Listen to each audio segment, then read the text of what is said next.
영양학적 관점에서 추천드리는 식단은요.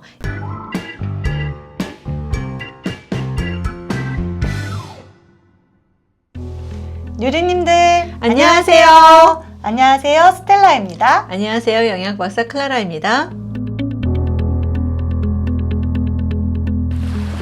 스텔라님, 장염 자주 걸리세요? 네, 저는 장이 예민해가지고 네. 자주 걸리는 편이에요. 사실 장이 예민하다고 장염에 자주 걸리시는 건 아니에요. 보통 장염에 걸리는 이유는 세균이나 바이러스 때문에 많이 걸리는데요. 특히 가장 유명한 것이 노로바이러스입니다. 아, 그렇군요. 장염에 걸릴 때 우리가 탈수 증상을 막기 위해서 네. 주로 이 이온 음료를 우리가 많이 마셔서 해결하시는 분들이 많은데요. 네. 제가 한국에 있을 때 어떤 의사분이 이온 음료 말고 소금물을 마시라고 하셨는데 그게 차이가 뭔가요? 400억 세균 보장, 다양한 11종 세균, 과학적으로 배합된 프로바이오틱스.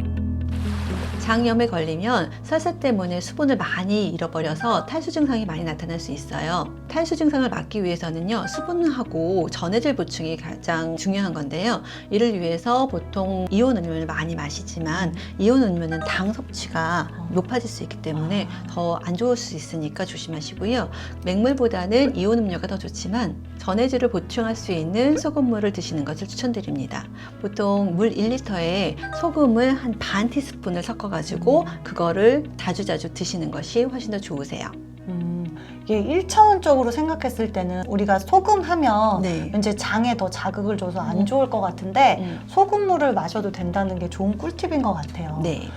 또 궁금한 게요. 저희가 이제 장염에 걸렸을 때 설사를 좀 하게 되면 네. 지사제를 먹잖아요. 네, 맞아요. 근데 지사제를 먹는 게 오히려 안 좋다고 하는데 맞나요? 네, 맞아요. 지사제의 경우 장의 운동을 저하시키고요. 장의 분비를 줄여서 우리가 설사를 더 하지 않게 만들어주게 됩니다. 그런데 지사제를 복용하고 나면 설사가 멈추게 되잖아요. 그러면 그 바깥으로 막 나가야 되는 설사들이 이제 장에 모여 있는 상태가 돼버리니까 그랬을 때 그게 축적돼서 탈수가 더 일어날 수가 있어요.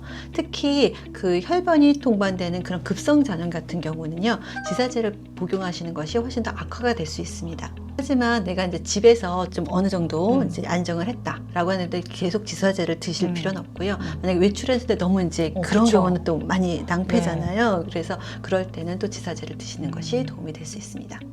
그러면 장염은 내 안에 이 염증이라고 생각해서 네. 안 옵는다고 생각하는데 네. 장염도 옵는다고 하더라고요. 그게 맞나요? 네, 장염의 종류에 따라서 약간 다른데요.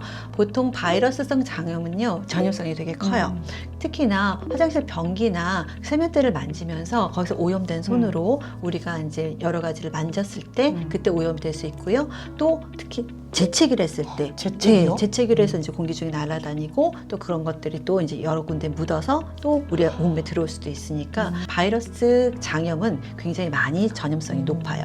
반면에 세균성 감염은 뭐 재채기처럼 이렇게 날아가는 것도 아닌데 그 부분에 이제 오염된 곳을 만지거나 또는 오염된 손으로 내가 식품을 만져서 거기에 세균이 자라거나 예, 그랬을 때 훨씬 더 많이 발생이 되니까 손 씻는 거 그거 굉장히 중요합니다.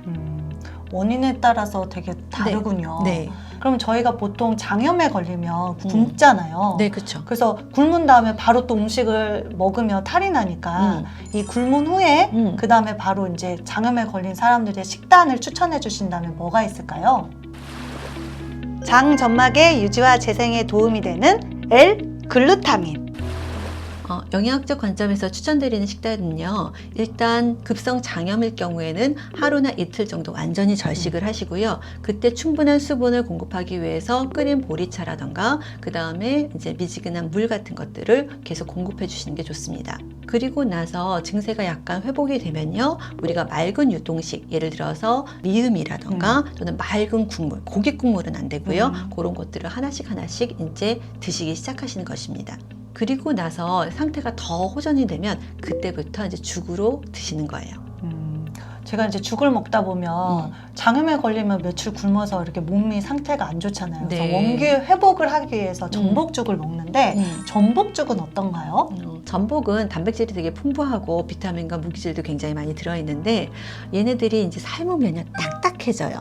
예, 그래서 딱딱한 것들이 지금 들어가서 아무것도 먹지 않고 있었던 그 위, 장에, 그 다음에 정말 이제 국물만 그 미음이나 이런 것만 먹었던 장에 딱딱한 게 들어가면 힘들겠죠. 그쵸. 예, 그래서 제일 먼저 시작하는 죽은 흰죽이 제일 좋고요. 그 다음에 야채죽 같은 것들 또는 녹주죽 같은 것들, 예, 이런 것들이 좋습니다. 근데 죽은요, 처음에 그냥 밍밍하면 또 맛이 없다고 맛이 거기다 없죠. 이렇게 소금을 약간 치시는 분들이 있는데 염도가 너무 짜지 않게, 그리고 얘가 이게 차갑게, 물도 그렇지만 음식도 얘가 좀 서늘하면 좀 더 위가 안 좋거든요. 그러니까 미지근하게 따뜻하게 이렇게 해서 데워서 드시는 게 좋습니다. 근데 이렇게 죽만 먹다 보면 물리잖아요.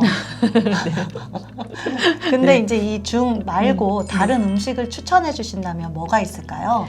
지금 굉장히 잘 포인트를 잡으셨는데요. 죽만 계속 먹으면 지금 죽 얘기해보니까 거의 탄수화물이잖아요. 그렇죠. 그리고 거기에 조금만 뭐 야채가 들어간다 이런 정도인데 그러다 보니까 단백질 보충이 필요하거든요. 그래서 우리가 아주 부드럽게 먹을 수 있는 계란찜이나 두부나 아니면 닭고기 또는 생선 같은 것들 부드럽게 이렇게 만들어서 같이 드시는 게 굉장히 중요하십니다. 그 다음에 씨앗류라던가 그 다음에 생야채, 그 다음에 생과일 이런 것들은 좀 주의하시고, 그리고 콩류, 잡곡, 견과류, 자극적인 음식, 특히 탄산음료는 자제해 주세요. 특히 지방 변증으로 인해서 장염이 생기신 분들 같은 경우는요, 글루텐 음식을 꼭 피하셔야 됩니다. 그리고 장염 예방을 위해서는요, 위생을 굉장히 주의하셔야 돼요. 그래서 모든 것들은 다 끓여서 드시고요, 손을 깨끗이 씻는 것, 그 다음에 식재료 조리하는 방법, 그 다음에 식재료 보관하는 방법까지도 위생에 신경을 써야 합니다. 장염에 걸렸을 때 죽만 먹어야 되는 줄 알았는데 네. 박사님 덕분에 이게 저희 뉴리TV를 보고 계신 뉴리님들은 건강하게 이 장염을 이겨낼 수 있을 것 같아요. 단계를 잘 지켜서 넘어가셔야 될 것 네. 같습니다. 저희 다음 시간에는 과민성 대장 증후군에 대해서 알아보려고 하는데요. 궁금하신 뉴리님들은 우리 다음 시간에 만나요. 안녕!